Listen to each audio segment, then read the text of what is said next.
अकबर बीरबल की कहानी। दुनिया की सबसे बड़ी चीज क्या है। एक बार बीरबल दरबार में मौजूद नहीं थे। इसी बात का फायदा उठाकर बीरबल से ईर्ष्या करने वाले कुछ दरबारी बीरबल के खिलाफ बादशाह अकबर के कान भरने लगे। उनमें से एक दरबारी कहने लगा, महाराज, आप केवल बीरबल को ही हर जिम्मेदारी देते हैं और हर काम में उन्हीं की सलाह ली जाती है। इसका मतलब यह है कि आप हमें अयोग्य समझते हैं, मगर ऐसा नहीं है। हम बीरबल जितने ही योग्य हैं। महाराज को बीरबल बहुत प्रिय थे, लेकिन उन दरबारियों को भी निराश नहीं करना चाहते थे। इसके लिए अकबर ने एक समाधान निकाला। उन्होंने दरबारियों से कहा, मैं तुम सभी से एक प्रश्न का जवाब चाहता हूँ, मगर ध्यान रहे, अगर तुम लोग इसका जवाब ना दे पाए तो तुम सबको फांसी की सजा सुनाई जाएगी। दरबारियों ने झिझक कर महाराज से कहा, ठीक है महाराज, हमें आपकी यह शर्त मंजूर है, लेकिन पहले आप प्रश्न तो पूछिए। अकबर ने कहा, दुनिया की सबसे बड़ी चीज क्या है।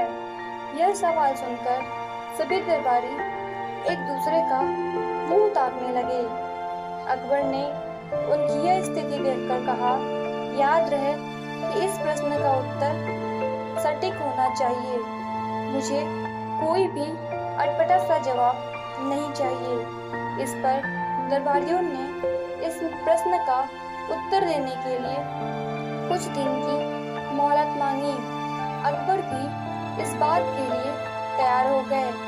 महल से बाहर आते ही सभी दरबारी इस प्रश्न का उत्तर ढूंढने लगे, लेकिन उन्हें कुछ नहीं सूझ रहा था। धीरे धीरे समय बीतता गया और मोहलत में दिए गए सभी दिन भी गुजर गए।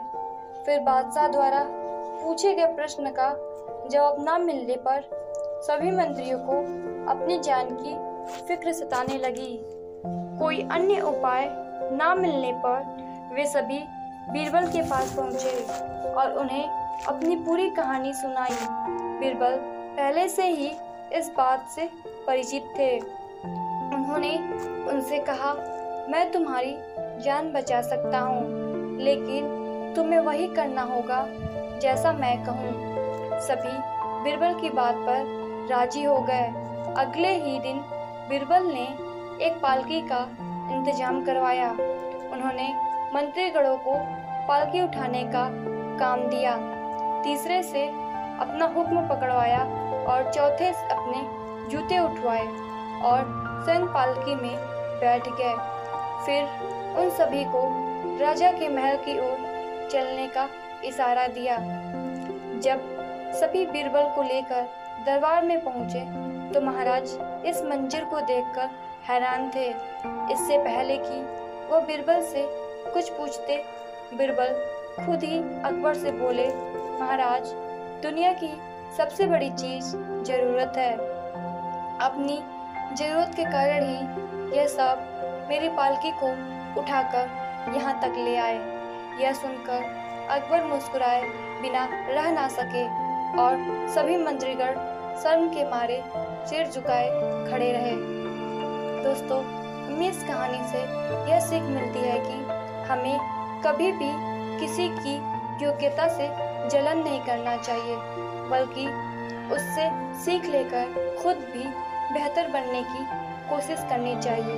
दोस्तों, अगर आप लोगों को यह कहानी अच्छी लगी तो इस चैनल को लाइक और सब्सक्राइब करें। धन्यवाद।